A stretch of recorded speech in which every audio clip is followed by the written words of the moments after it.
Welcome to the AGC podcast. If you don't know us already, the Accouter group of companies is a British interior design collective with a portfolio of 6 international award-winning design brands.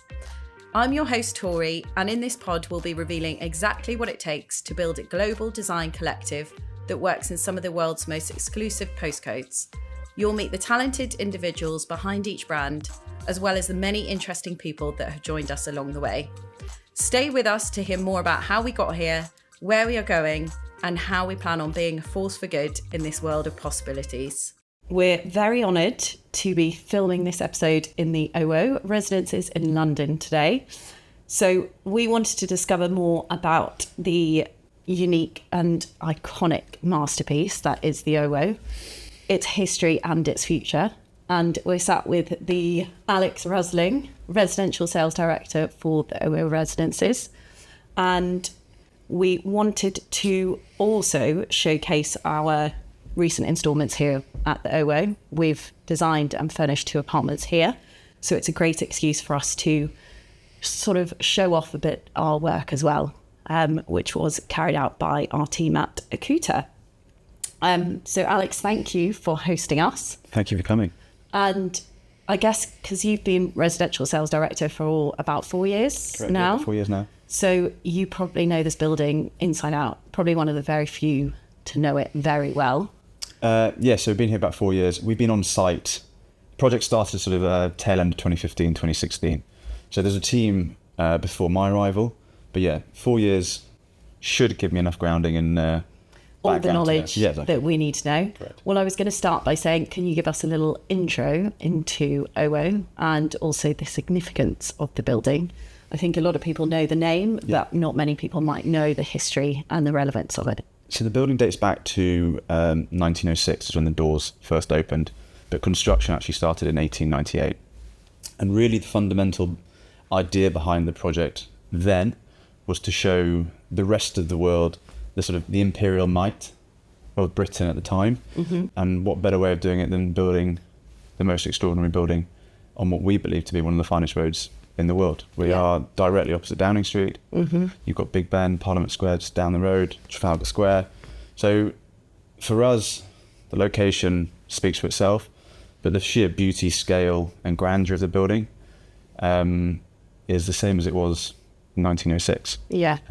It really is beautiful. I was walking over from Victoria this morning and it is the day to be seeing it as well. Beautiful, James sun's Park, out. Yeah. Lakes. It's gorgeous. Yeah. True gem. So when were the work started? So they've taken about 6 years, is that right? We are just over 8 years. Okay. So work started, beginning of 2016. We officially opened, or I should say, officially welcomed our first resident halfway through 2023. Mm-hmm. And then the hotel had its full opening on the 29th of September 2023. Yeah. So today we are 8-9 months into. A year in. Yeah. Nice. Amazing. And what's the old War Office? Yeah. What's the relevance of that was it the old War Office? Well, then it was the new War Office. Yeah. And now it's the old War Office. Look, we went on tour in 1914, and between 14 and 18 it was sort of the headquarters of the First World War, and the same for between 39 and 45. And then 50s and 60s it was really primarily, it remained a government office, mm-hmm. but it was the headquarters to the Secret Service, MI5, MI6, until they departed and went over the road on Horse Guards Avenue. Okay. So you've got some amazing, some of the stories are phenomenal. Mm-hmm. Ian Fleming worked here as a naval intelligence officer, and James Bond, this is where it started. I mean, Sir Mansfield Cummings got a blue plaque on Whitehall Court. Oh, really? He is the inspiration behind Q. Yeah. 6 James Bond movies have been filmed around the building. Some amazing stories surrounding it. What was it before works had begun? Yeah. What was it? Government offices. So it was just offices. Government offices in desperate need of love and attention. Yeah. And financial. You've given it. Yeah. Well, we as a team have given it. Yes. And the shareholders behind it certainly have. Yeah. And so with the collaboration with Raffles, how does that help elevate the whole appeal of the residences? Yeah, good question. I think from our perspective, well, if you rewind slightly, Raffles were looking for a London premises for sort of 10 years. And the opportunity came about to take over, or to come into partnership with the shareholders at the OWO office. For us, what it gives us is a flag above the door with global firepower. We believe Raffles to be one of the global leading standard in hospitality. And there's some really nice synergies between their first operation in Singapore and London now. They started in 1887 in Singapore, this beautiful classical building. And the service is extraordinary there. And they brought the same ethos, the same dedication to what they're providing in London. So yeah, there's some really nice synergies between Singapore and London. I guess it matches the level that you're achieving as well. We're going for that very top bar, and they definitely bring it. The reviews to date have been amazing. Occupancy rates are good. Raffles as a brand this side of the world, it's perhaps kind of new, but I have no doubt that. And this is their first hotel, isn't it? First in London, first in the UK. They just opened up in Boston on the East Coast, and we're told slowly but surely they'll put a bigger mark or bigger dent rather into the US. Yeah. They've got an amazing operation in Paris, Warsaw, Istanbul. They're going to have a hard task finding a second location in London. They won't. They won't find anything like it. No. Exactly. No. And then, so what sort of lifestyle can a potential buyer expect to have in terms of both amenities, services, just sort of as soon as they step through the door? Sure. What's the lifestyle they can expect? If you think you go to a 5-star hotel anywhere in the world, you can click your fingers and sort of get what you want if you like. It is exactly that. I mean, you can start your day at 6 a.m, train downstairs in the residence gym, sauna, steam, then nip into the hotel pool, which the residents have direct use of throughout the day, which is an incredible facility with your steam showers, hammams, steam sauna, the whole works.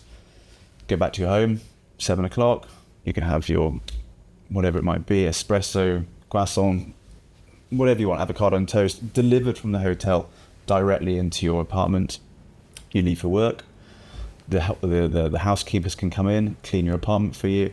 I mean, it is absolutely everything. And what's really nice, having been here for 4 years, and you are pitching the idea and this concept to people around the world, but actually to see it in action.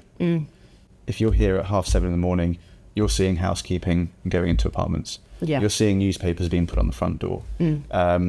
Well, everyone wants to be that top level, don't they? And think, oh yeah, we can achieve this. We can be amazing at the service, but actually achieving it and carrying it out is a different story. I think developers can wax lyrical for years before these projects are complete about the services, about the concierge. But it's the first place I've seen that is delivering exactly what we've said. Yeah. So it is really, really nice to see it, and the residents are thrilled. To be to call it home. And I guess they can keep themselves separate. They can mingle. Entirely separate. And that is a big part of the beauty of this place. It has been designed as hotel and residence, but combined. So the integration with the hotel services sits below ground floor. So all your services travel below the basements and then come up into individual lifts into the residential side. So that side of things, logistics and services, is separate and unseen. Day-to-day life for a resident, you can have everything or you can have none of it. And that goes for the life of the 9 restaurants, the 3 bars, the guards room, the spies bar. And like you said, everything. It's so quiet walking around. It's amazing. You don't come across. Well, look, the sheer mass of the building alone gives you that serenity and privacy. The residents purposefully sit on the east side of the building, closest to the river, which is the quieter side. And let's be honest, the hotel is where the tourists will come. So they want to be on Whitehall. They want to see the cavalry. It's opposite the parade ground. Exactly. Yeah. Exactly. So then how do you link up super prime property to super prime designers? That's what you want to know. How do we do it? So first and foremost, I think it's a people industry, right? Mm-hmm. We would rather work with people that we like, like yourself. Thank you. I can't take the credit for that. You can take some. And then, look, we know what Accouter have delivered over the last 5-10 years, whatever it might be. We've worked with you in the past. We know clients that have worked with Accouter. And we were confident that the brief would be met. Mm-hmm. We sit down weeks before we start discussing with designers what we want, how we envisage the apartment to come about, who ultimately will be the end user, because 95% of these properties that have been furnished are being sold turnkey. So would you set out as a team, so you discuss it, do you decide what sort of look and brief you're going to give, and then we take it from there? Exactly. And that's from art to the colour of the couch, TV unit. Yeah. So you're very much absolutely. And I think you need control of it as well. Yeah. If you're not bought into that process, or you're not sort of passionate about it, ultimately when it is delivered, you can't discuss it in detail. Harder to sell as well. And ultimately you've got to sell these things, right? Yeah, exactly. Yeah, exactly. And then, so with this apartment in particular, so we've obviously done 2 apartments here. Yep. This is the 2-bedroom Correct. that we're sat in. Yeah. Is there a favourite piece that you have from our collection? Mine, probably the table, actually. Mm-hmm. I think the timber is beautiful. It's awesome, isn't it? The shape's really cool. And the sort of space-saving banquette works really nicely with it. Yeah, amazing how it's one piece as well. Try and lift it. I'll leave that to you. You can show me. You lead the way. The lights in the hallway are a big favourite of people. Yeah. Classic, timeless, elegant. Yeah. And again, they have hit the brief spot on it. I think it reflects the building, the architecture, the grandeur, and that sort of elegant timelessness. Yeah, I know they wanted to bring in the heritage of the building, the architecture, and bring little nods in. Yeah, some really nice little. Yeah, exactly. And lastly, Alex, so what are the facts or stats that you can give us that not many people would know about the building? Facts and stats. We'll go with numbers. Yes. I think a few numbers. That's easier. 500,000 square feet when we got hold of it. We are now just under 800,000 square feet. It is deep as it is high. When we got hold of it, there are 2.5 miles of corridor, 1,100 offices, 26,000 tons of Portland stone, 25 million ordinary bricks, and one for the architecture and then designers rather. There were 17 miles of cornicing in the original building. 17 miles of cornicing. So you think about the scale of the project in 1906, never mind to the early 2000s. Yeah. Wow. Mind boggles. The most boggling thing for me is that it's as deep as it is high. It's crazy. So we got hold of it and there was a lower ground in basement 1. Yeah. We've gone down to basement 6. So you've got provisions for parking, obviously, critical. You've got a hotel ballroom, which is double height, and that will seat 600 to 700 people. Yeah. Then beneath that, you've got swimming complex, vitality, the gyms and everything else. Which is absolutely stunning. Yeah, it's out of this world. Yeah. You've got an independent spa being run by Galan, which is about 30,000 square feet. And then what is often forgotten is that these buildings are run by people, you and us. Yeah. We've got provisions for over 400 staff downstairs. So that's their own catering, their own lockers, bicycle storage. I mean, it's a labyrinth downstairs. You've got plant, you've got kitchens, freezer rooms, server rooms, security rooms. So everything below keeps... It's incredible. That must have been a whole chunk of time to get all those works done. It's beyond me.